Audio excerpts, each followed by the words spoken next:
Good morning student. Dimension of derived quantity का second part हम लोग ले करके चल रहे हैं, जिसमें मैंने 8 फिजिकल क्वांटिटीज़ पिछले लेक्चर में बताया था। अब उसके आगे energy, power, pressure, torque, capital G, impulse, stress, strain. देखिए, इसमें कुछ फार्मूले तो आप लोग पहले प्रीवियस क्लासेस में पढ़ चुके होंगे, लेकिन कुछ फार्मूले जो आ रहे हैं वो आपको क्लास 11th और 12th में चैप्टर वाइज पढ़ाए जाएंगे, है ना। तो सबसे पहले हम लोग एनर्जी लेके चलते हैं। देखो, एनर्जी को हम in the form of work, क्योंकि एनर्जी का फार्मूला क्या, ये एनर्जी की डिफिनीशन क्या होती है? The capacity of doing work is called energy. तो जो एनर्जी है वही आपका वर्क होगा, और जो वर्क का डायमेंशन होगा वही एनर्जी का डायमेंशन होगा, ठीक है। तो वर्क का डायमेंशन हमने प्रीवियस लेक्चर में निकाला था mL2T-2। तो इसका डायमेंशन भी आपका mL2T-2 हो जाएगा। अगर यूनिट कहेंगे kg, L से हो जाएगा मीटर, मीटर स्क्वायर। ये पावर निगेटिव है इसलिए पर सेकेंड स्क्वायर। वर्क की यूनिट एक जूल होती है, एनर्जी की भी आपकी जूल होती है। तो इस तरीके से एनर्जी और वर्क का डायमेंशन और यूनिट दोनों इक्वल होती हैं। अब पावर का formula work done upon time taken होता है। वर्क का डायमेंशन अभी आपने ऊपर पढ़ा mL2T-2 अपॉन टाइम का डायमेंशन t।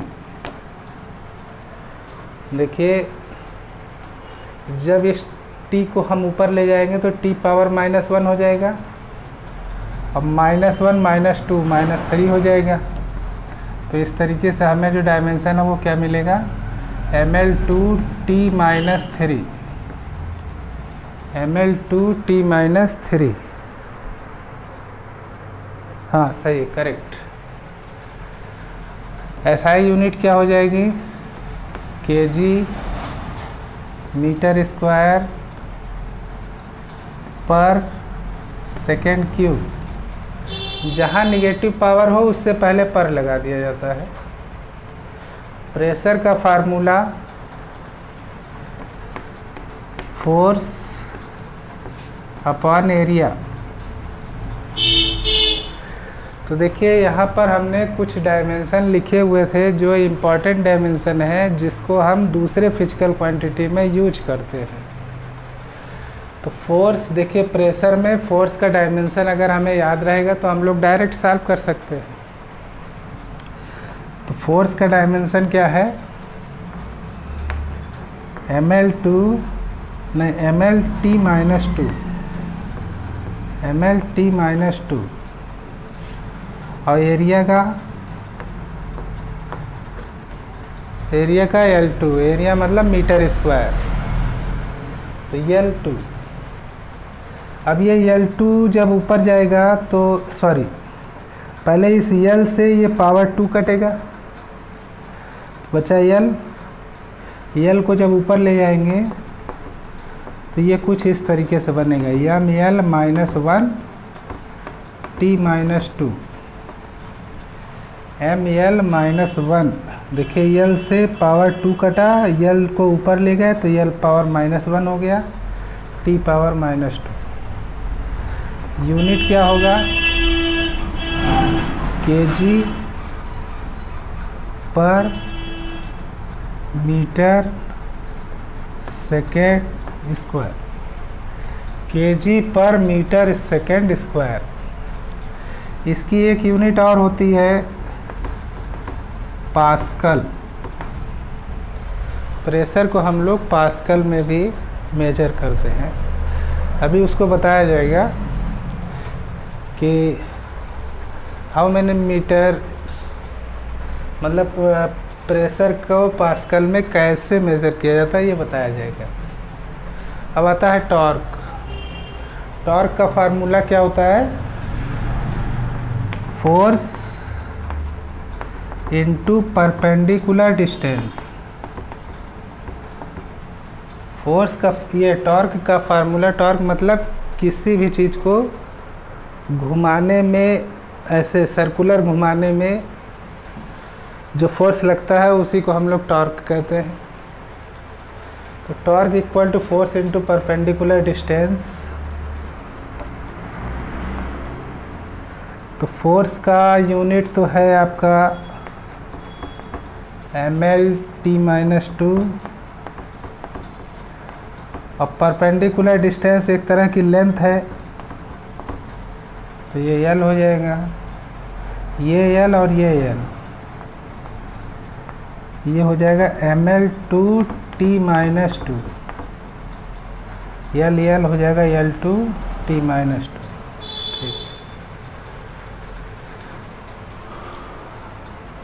ठीक है। अब आता है ग्रेविटेशनल कांस्टेंट। ग्रेविटेशनल कांस्टेंट का फार्मूला है F/r²/m1/m2। ये फार्मूला होता है। फोर्स की यूनिट तो हमको मालूम है, ये है mL/t-2। r मतलब रेडियस, सॉरी डिस्टेंस, तो डिस्टेंस एक तरह का लेंथ है, तो ये हो जाएगा L2 अपॉन m1/m2, ये दोनों मास हैं, तो ये हो जाएगा m/m।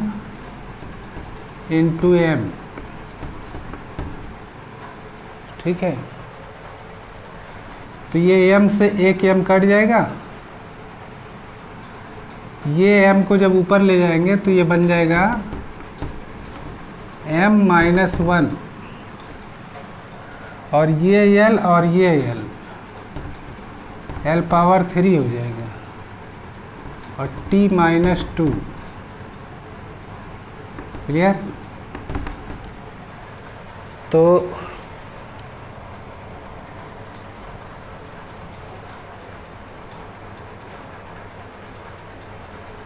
m-1 L3 t-2। ठीक है। अब ये देखिए, ये L जो है ना, ये kg मीटर हो जाएगा ना, मीटर क्यूब पर kg second square, metre cube पर kg सेकेंड स्क्वायर। ठीक है। ठीक। अब आता है इम्पल्स। इम्पल्स की एसआई यूनिट क्या होती है? सॉरी, इम्पल्स का फार्मूला क्या होता है? इम्पल्स का फार्मूला होता है force into time. Force into time. Force आपका हो जाएगा mL/t-2, और ये टाइम का हो जाएगा t, ये t⁻1 है, तो ये हो जाएगा mL/t-2 t1, तो ये हो जाएगा t-1। तो इसको हम लिख सकते हैं kg मीटर पर सेकेंड। ठीक है। अब ये थोड़ा सा देखिए कि ये इम्पल्स का जो डायमेंशन है mL/t-1, ये मोमेंटम के डायमेंशन से मैच खा रहा है, ठीक है।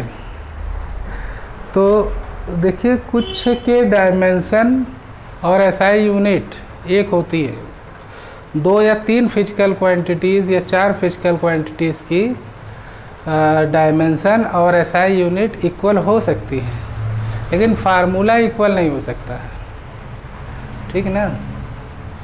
अब आता है स्ट्रेस। स्ट्रेस का फार्मूला है फोर्स अपॉन एरिया। तो फोर्स क्या है, mlt-2 अपॉन एरिया का हो जाएगा L2। जब सॉल्व करेंगे तो क्या आएगा, देखिए L से ये पावर 2 कट जाएगी, और जब ये L ऊपर जाएगा तो ये बन जाएगा ml-1 t-2 ml-1 t-2। ये देखिए प्रेशर स्ट्रेस का डायमेंशन इक्वल है ना। अब आता है स्ट्रेन। स्ट्रेन का फार्मूला होता है डेल्टा L अपॉन L, ठीक है, मतलब change in length upon original length. तो दोनों लेंथ है, तो इसका भी डायमेंशन L होगा और नीचे वाले का भी डायमेंशन L होगा, कुल मिला कर के ये हो जाएगा डायमेंशन लेस। मतलब स्ट्रेन एक ऐसी फिजिकल क्वांटिटी है जो डायमेंशन लेस है। तो ऐसे ऐसे अभी आगे कई फार्मूले बताए जाएंगे जिसमें आपको एक कलेक्शन करना पड़ेगा कि किस किस फिजिकल क्वांटिटी का डायमेंशन इक्वल होता है और कौन कौन सी फिजिकल क्वांटिटी डायमेंशन लेस होती है। चलिए अब 16 के आगे।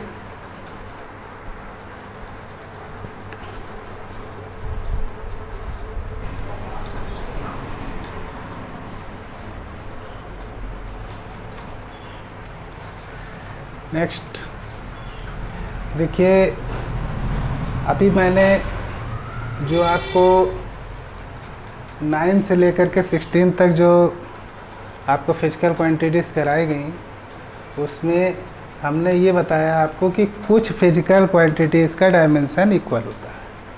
तो हमने ये कलेक्शन कर लिया, इम्पल्स और मोमेंटम का डायमेंशन एक है, वर्क, एनर्जी और टॉर्क का डायमेंशन एक है, प्रेशर और स्ट्रेस का डायमेंशन एक है। अब थोड़ा फार्मूले आगे बढ़ रहे हैं तो थोड़ा सा कुछ टफ भी होंगे, लेकिन हमको डायमेंशन निकालना है। फार्मूले पर बहुत ज़्यादा हम लोग डीपली नहीं जाएंगे। कोएफिशिएंट ऑफ इलास्टिसिटी, इसका फार्मूला स्ट्रेस अपॉन स्ट्रेन होता है, स्ट्रेस अपॉन स्ट्रेन होता है, ठीक है। स्ट्रेस का फार्मूला अभी हम पीछे आपको बता चुके हैं कि फोर्स अपॉन एरिया और strain delta L upon L है ना। तो स्ट्रेस का डायमेंशन तो हम निकाले थे, स्ट्रेस का डायमेंशन था ml-1 t-2।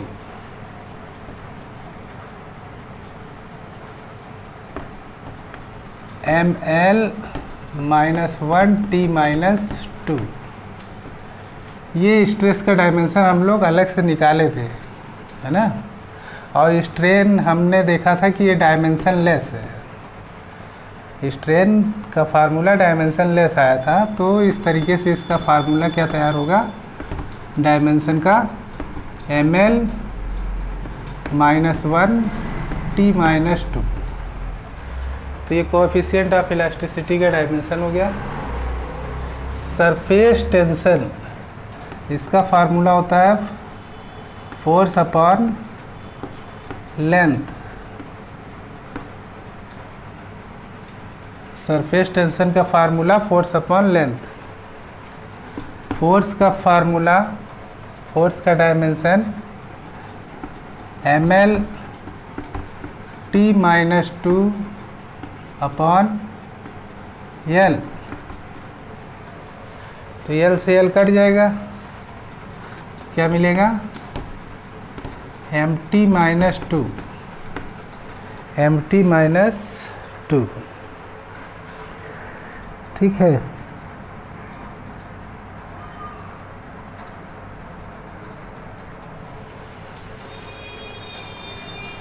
इसका यूनिट अगर बनाना हो तो kg पर सेकंड स्क्वायर। अब आता है surface energy, surface tension, surface energy. Surface tension का formula force upon length, surface energy का formula force upon area. Force का हो जाएगा ml t-2 अपॉन एरिया का हो जाएगा L2। L से ये कट जाएगा तो ये बन जाएगा ml -1 t-2, ml -1 t-2। ये सरफेस एनर्जी इससे मैच खा रही है, देखिए ml -1 t-2। अब आता है कोएफिशिएंट ऑफ विस्कोसिटी। ये थोड़ा बड़ा फार्मूला है लेकिन हम इसको निकालेंगे कैसे। Force into distance, force into distance upon area into velocity. अब हमें इन चारों के डायमेंशन मालूम है, इन चारों के डायमेंशन को सॉल्व करके हम निकालेंगे कोएफिशिएंट ऑफ विस्कोसिटी। तो फोर्स का डायमेंशन क्या है, ml t-2, डिस्टेंस का हो जाएगा l, एरिया का हो जाएगा L2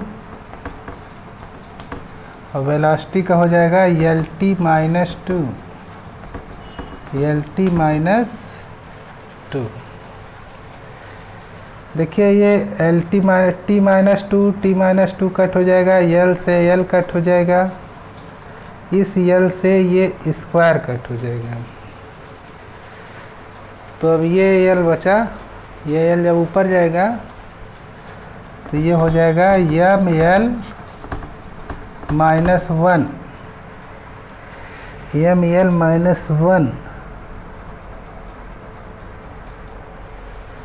कहीं गलती हो रही है,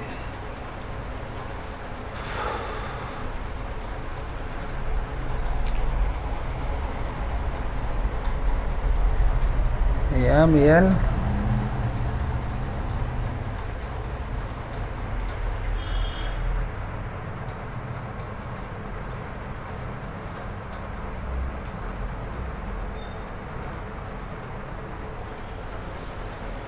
कहीं गलती हो रही है बेटा। अच्छा हाँ, ये जो है ना,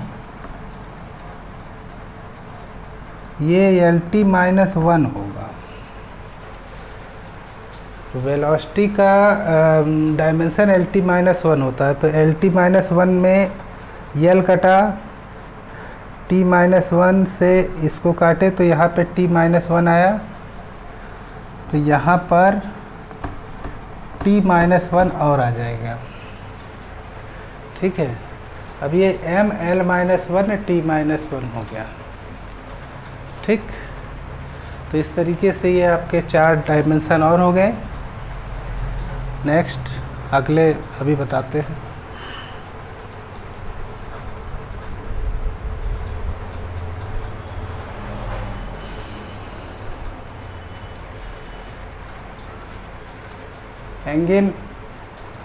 angle formula arc upon radius. Arc क्या है, लेंथ है,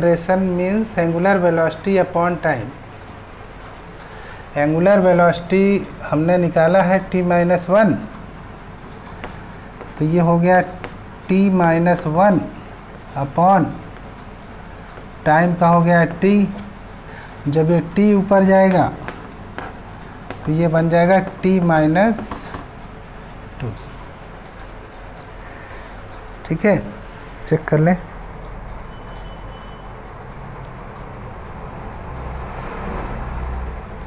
सही। Moment of inertia mass into distance square. Moment of inertia का formula mass into distance square. Mass का हो जाएगा m और डिस्टेंस का हो जाएगा L2। डिस्टेंस स्क्वायर का L2, कुल मिला के क्या हो जाएगा ml2। अब हम यहाँ आते हैं रेडियस ऑफ जीरेशन पूछा जाता है, इसका डायमेंशन। तो रेडियस एक तरह की लेंथ है। मान लीजिए जीरेशन आप नहीं जान रहे हैं लेकिन रेडियस तो जान रहे हैं ना। रेडियस है तो लेंथ है, तो इसका डायमेंशन L हो जाएगा। एंगुलर मोमेंटम, एंगुलर मोमेंटम का फार्मूला है mass into velocity into radius. Mass का डायमेंशन m, वेलोसिटी का डायमेंशन Lt-1 और रेडियस का डायमेंशन L। तो ये L और ये L, ये बन जाएगा ml2t-1। इस तरह से इसका डायमेंशन निकल गया। अब आता है ट्रिग्नोमेट्रिक रेशियो। ट्रिग्नोमेट्रिक रेशियो तो 6 होते हैं, sine theta, cos theta, tan theta. तो हमने इसमें से एक ले लिया टेन थीटा। टेन थीटा का फार्मूला होता है परपेंडिकुलर अपॉन बेस। परपेंडिकुलर भी एक लेंथ है, बेस भी एक लेंथ है। परपेंडिकुलर का डायमेंशन L हो जाएगा, बेस का भी डायमेंशन L हो जाएगा। L से L कट जाएगा तो ये कैसी क्वांटिटी हो जाएगी, डायमेंशन लेस क्वांटिटी हो जाएगी। और टाइम पीरियड, टाइम पीरियड एक टाइम है, टाइम का डायमेंशन t होगा। ऐसे ही ये सारे डायमेंशन सॉल्व किए जाते हैं। फार्मूले तो बहुत हैं। चलिए अपनी तरफ से कोशिश ये किया जाए कि हम लोग एक फार्मूले को अच्छी तरीके से समझ लें, इसके डायमेंशन को अच्छी तरीके से तैयार कर लें। अब 28 के बाद अभी हम आपको बताने जा रहे हैं, तब तक इसका स्क्रीनशॉट आप लोग ले लीजिए।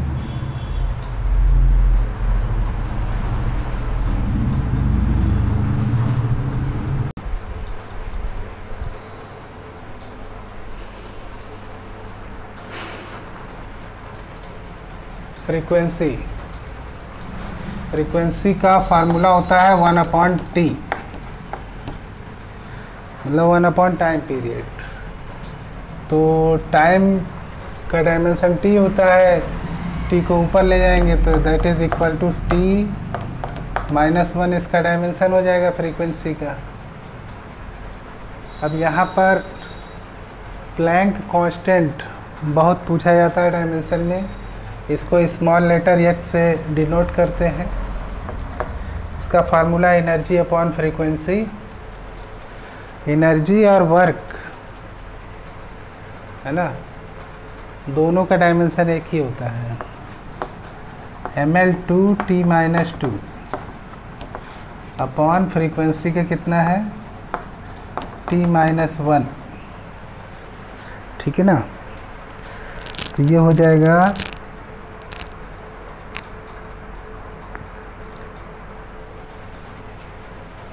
t-1 से ये कटेगा तो 1 - 1 बच जाएगा, तो ये हो जाएगा ml2 t-1।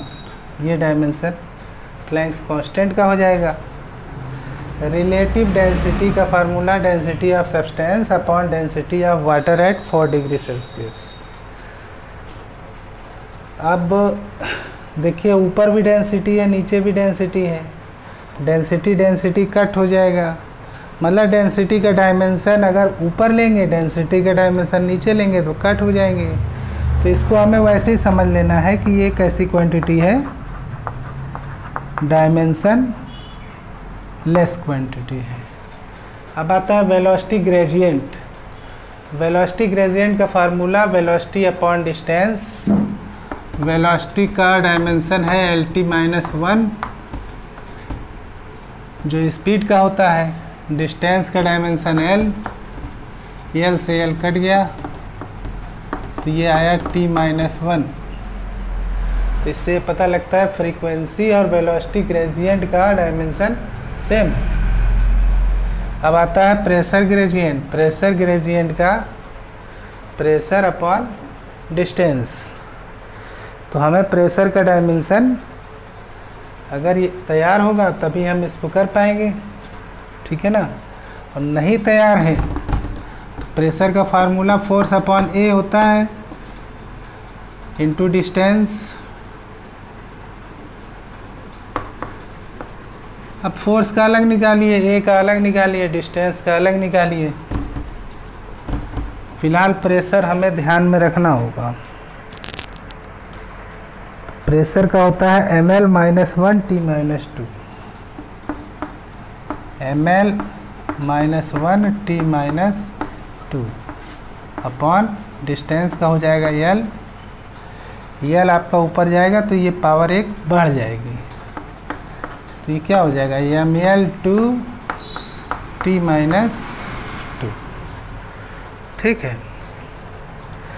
ml2 t-2 ml2 गलत है, हाँ ये ml-2 t-2। अब फोर्स कांस्टेंट आता है तो इसका formula force upon displacement. Force का हो जाएगा mlt-1 अपॉन डिस्प्लेसमेंट का L से L कट गया तो ये क्या आया mt-1। तो इस तरीके से 34 डायमेंशन आपको जो कराए गए, 34 डायमेंशन जो आपको कराए गए हैं, ये फिजिकल क्वांटिटी डिराइव्ड क्वांटिटी तो है ही, इसका एक दूसरा नाम भी है, एक दूसरा नाम भी है जिसको हम लोग कहते हैं मैकेनिकल क्वांटिटीज़। मैकेनिकल क्वांटिटीज़, ये जो 34 फार्मूले कराए गए हैं ये मैकेनिकल क्वांटिटीज़ के कराए गए हैं। इसके बाद कुछ क्वांटिटीज़ हैं जो थर्मल क्वांटिटीज़ हैं और कुछ क्वांटिटीज़ ऐसी हैं जो इलेक्ट्रिकल क्वांटिटीज़ हैं। तो हमें थर्मल क्वांटिटी करना है तो इस अगले लेक्चर में आपको हम थर्मल क्वांटिटी और इलेक्ट्रिकल क्वांटिटी दोनों करा देंगे। हैव ए गुड डे बेटा।